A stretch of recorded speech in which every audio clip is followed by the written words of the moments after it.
कितना मायके में 2 दिन रहने के बाद अब समय आ गया है कि हम अपने ससुराल जाए। हम गर्मी की छुट्टी मनाने आए तो सबसे पहले मेरे मायके का गांव पड़ता है, मतलब सिवनी जिला। तो हम यहाँ 2 दिन रुक गए और अब जाना है ससुराल, बालाघाट जिला। ये मेरे मायके का घर है जो मिट्टी का बना हुआ है, बहुत ही अच्छा लगता है इस घर में। तो यहाँ एक कूलर और एसी की तो बिल्कुल भी ज़रूरत नहीं पड़ती, पंखे से ही काम चल जाता है। और पंखे के हवा में भी इतनी ठंडी लगने लगती कि सुबह सुबह कंबल ओढ़ना पड़ जाता है। सब लोग अपने अपने काम में लगे हैं। पत्ते तोड़ने का सीज़न आया है तो इधर सब, क्योंकि ये जंगली एरिया है, मतलब जंगल गांव है पूरा, तो ये लोग सब पत्ते तोड़ के लाए और पत्ते चोड़ रहे हैं। और हम पहुंच गए अरी, जो कि मेरे मायके से 2.5 किलोमीटर दूर है। और बस आई और हम लोग बस में जा रहे हैं, वो भी मिनी बस। इसमें भी इतनी प्रॉब्लम होती है कि खड़े खड़े जाना पड़ता है। सीट मिल गई तो ठीक, नहीं तो खड़े खड़े जाओ। अब जिसको जहाँ सीट मिली तो हम लोग बैठ गए।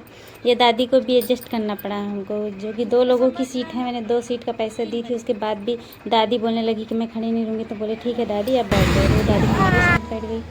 और ये मतलब इतना ख़तरनाक मोड़ है ये वाला कि क्या ही बताए। एकदम हमारी बस खड़ी है और ये ट्रक को जाने दे रहे हैं, क्योंकि एकदम ये यू आकार में है ये वाला मोड़। आप देखिए अभी आगे आपको खुद ही समझ में आ जाएगा। ये पूरा यहाँ से लग गया है बालाघाट जिला।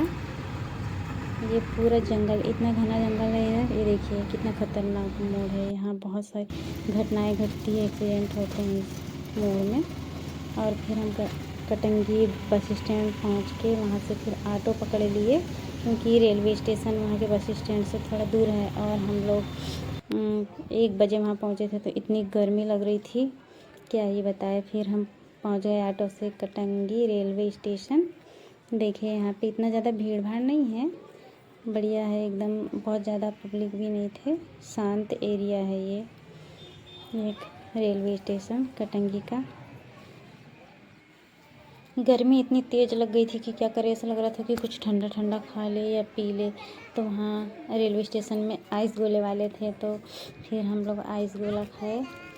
और ये तो बहुत मज़े ले रहे थे, इतनी गर्मी लग गई थी। ये बोले कि आइस गोला खा के तो बहुत ही अच्छा लग रहा है। फिर ट्रेन आ गई थी और हम लोग ट्रेन में बैठ गए थे। ट्रेन बिल्कुल खाली थी, भीड़ नहीं थी, सीट मिल गई थी।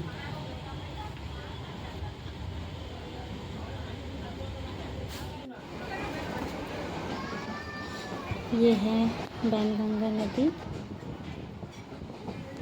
पानी अभी बहुत कम है बैनगंगा नदी में। अब बालाघाट के एकदम पास पहुँच ही चुके हैं, क्योंकि ये बालाघाट के पास ही लगा है, पास से ही गुजरी है बैनगंगा नदी, लगा है सॉरी।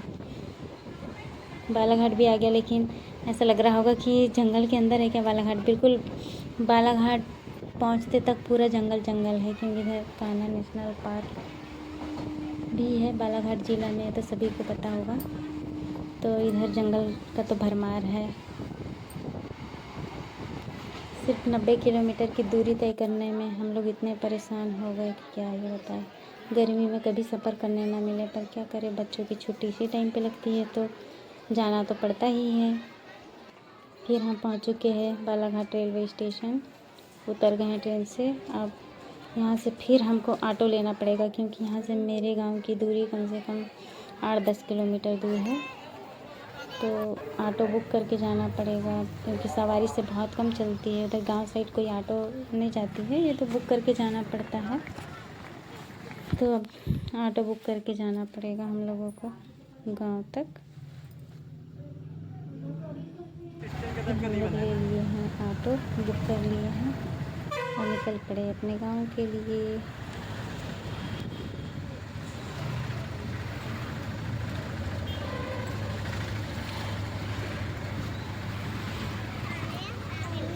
अब हम लोग अपने गांव पहुंच चुके हैं। ये हमारे गांव का सीन है, क्योंकि हमारा गांव छोटा सा तो नहीं है, ठीक ठाक ही है, इतना भी छोटा नहीं है, बहुत बड़ा भी नहीं है। अब हम लोग गाँव पहुँच चुके हैं। अब कुछ ही देर में मेरा घर भी आ जाएगा। तो कैसा लगा मेरा वीडियो आप लोगों को?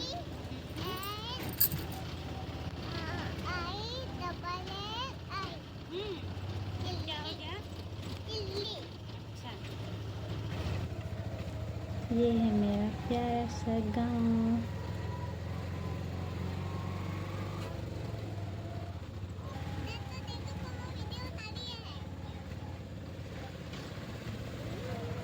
अब आ चुके हैं हम अपने घर।